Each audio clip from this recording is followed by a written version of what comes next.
Hi guys, kind of uncomfortable video today because I just got my shipping cart and I found, and it had my order of Kuckian.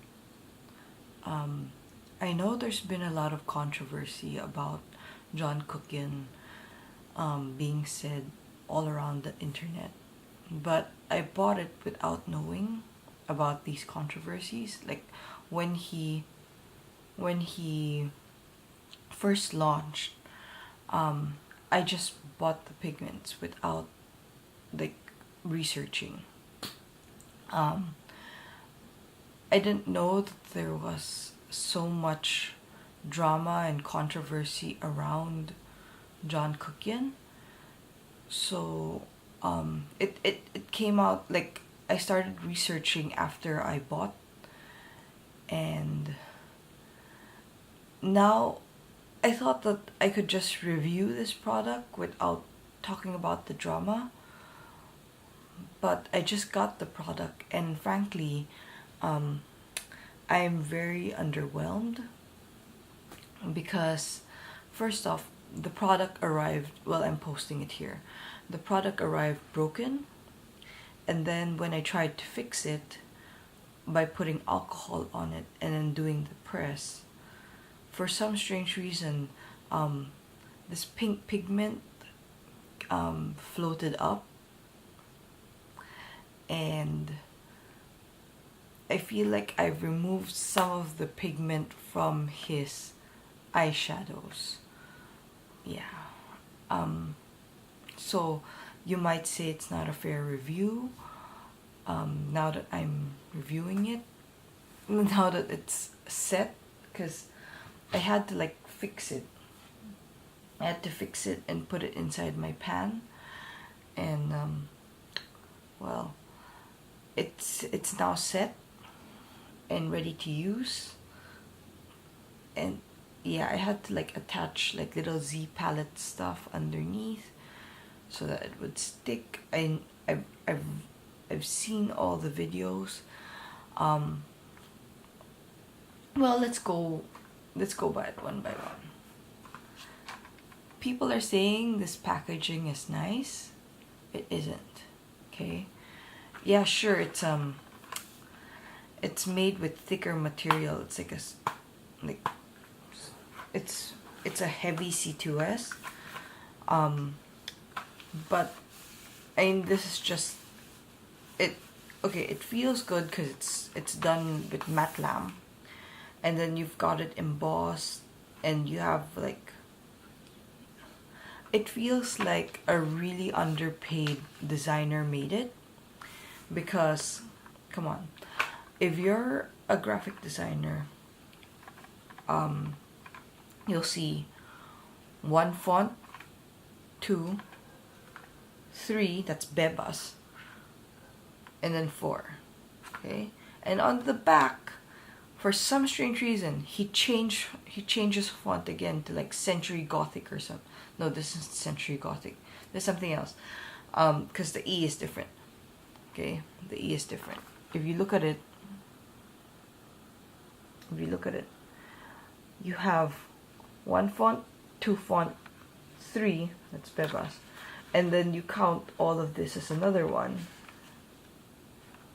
Yeah, and then this, it's poorly designed packaging design.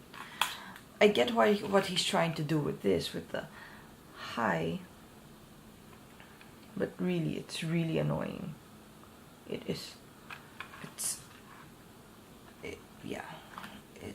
It annoys me that it's designed this way. And then you go inside.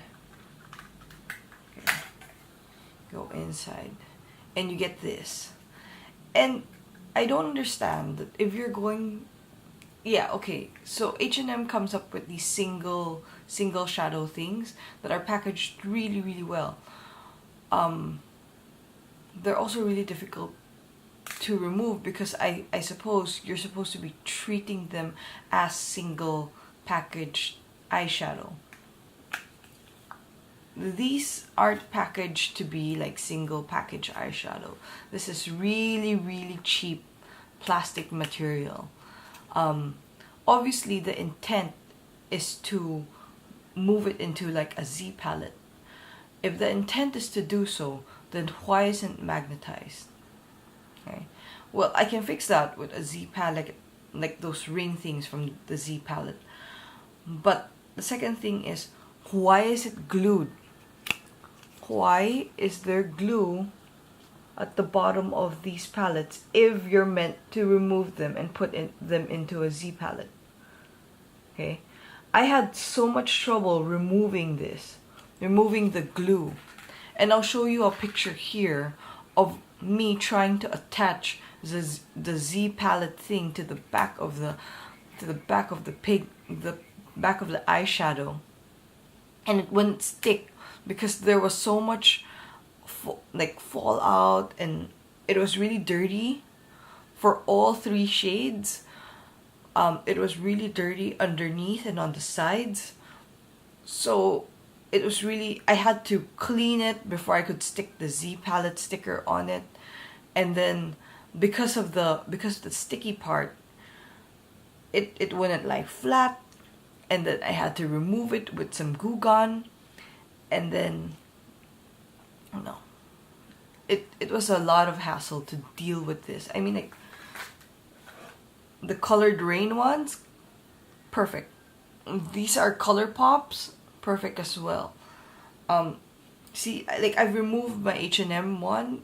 I don't think it's meant to be removed, but it's still, like, it's the intent. Like, it's the intent of the makeup company.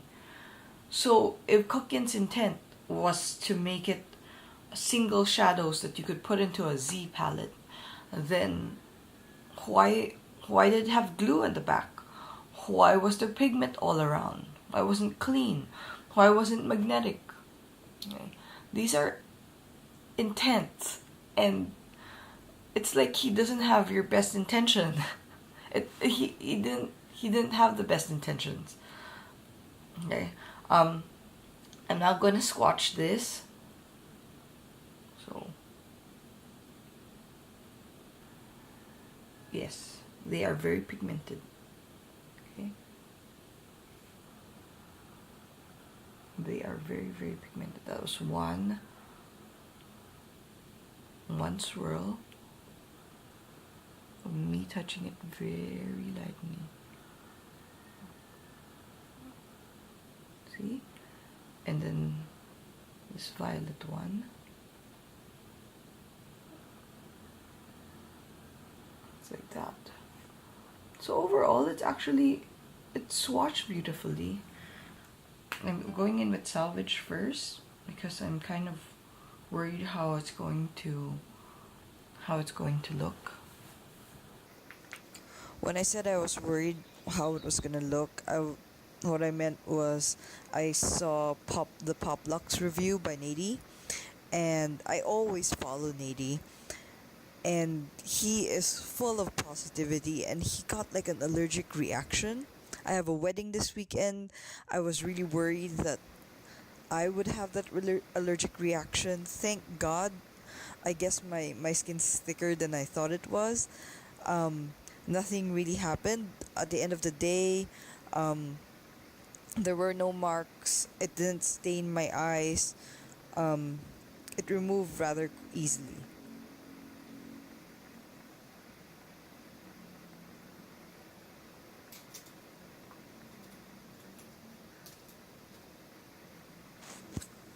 So the violet actually worked really well, and now I'm going in with the orange.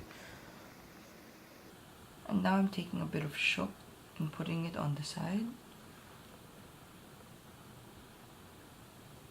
Oh, Shook is nice. Just to give it like a little twist, and I also wanted to try all the colors on my eye, and with a brush. The set actually comes with this little applicator thingy that you get from like other makeup sets, and I didn't want to use those because what happens is it gets kind of clumpy. I use those for packing on glitter sometimes, but not for like blending and actually seeing how an eyeshadow performs. So the orange actually applied really easily as well. And then I'm taking titties.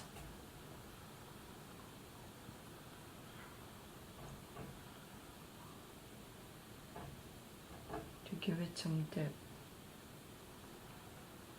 Actually, I have no complaints on the color payoff of these eyeshadows. First off, I wish it didn't crack. Secondly, I wish not a lot of people had allergic reactions to it. And the way it actually looks in real life is there's kind of like this pretty highlight to it, so it looks kind of glowy. I actually, to a certain point, it looked kind of wet during in the middle of the day. Like I was looking at myself in the mirror and I could see like that extra sheen and that extra punch, and it looked really good. So for my under eye, I actually went in with the colors as well. Um, used used a little bit of the violet shade, the and titties underneath my eye. I find the shade names kind of weird, but hey, it's your line, right? So this is what I've done with the eyeshadows. I'm going to put on my eyeliner and then some mascara, and then I'll come back for some last thoughts. Well, okay, final thoughts on these three eyeshadows. Here's one more review that is telling you to save your money. Save your money for better eyeshadow. It's comparable. I mean, the price is comparable. And you won't even have, you're not even factoring the fact that you need to buy the Z palette magnet. Okay? And all the hassle that comes with it. These shades, I'm sure you can find these shades somewhere else. I was initially attracted to the shades and to how, like, John had like the swatch that went all the way down his arm. I was drawn in by that.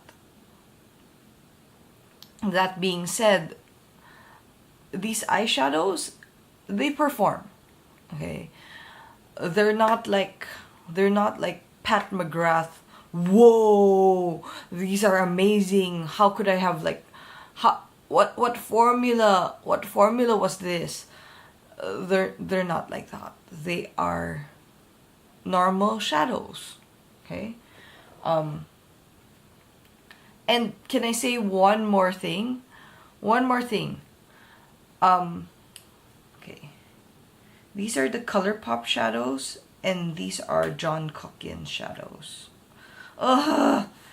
See, it fell off again. It fell off the darn Z palette sticker again. Just now, as I was lifting it. It's really annoying. Okay. If you can see, focus. Okay. Please focus. Yeah, if you can see, the John Kuckian eyeshadow is smaller than the ColourPop. Okay. It is more shallow. Also, in terms of radius, and those that have put into a Z palette can tell really easily, but it is smaller than the regular by diameter. By circumference. By circumference, it is smaller than, like, it is smaller than your regular single shadow. See, because you end up getting like a gap in your palette. You'll see like a slight gap in your palette. Yeah. See a slight gap in your palette that doesn't exist with other palettes. So, yeah, very underwhelmed. That is to say that I will still be using it because it works. Okay, so if you already bought your pigments, don't regret, because sometimes I check reviews after I've already bought something, like what I did with this, and yeah, you make do with what you already have. It actually works. The color payoff is fine. They're not something that I would recommend you go out of your way to buy. I'd probably go with Colored Rain or Makeup Geek or something else aside from this. Anyway, I hope you guys found this review informative, and it helps with your purchase decisions. But have a good day. I'm sorry I'm ending on such a negative note, but that's the way it is. Yeah, have a good day and goodbye.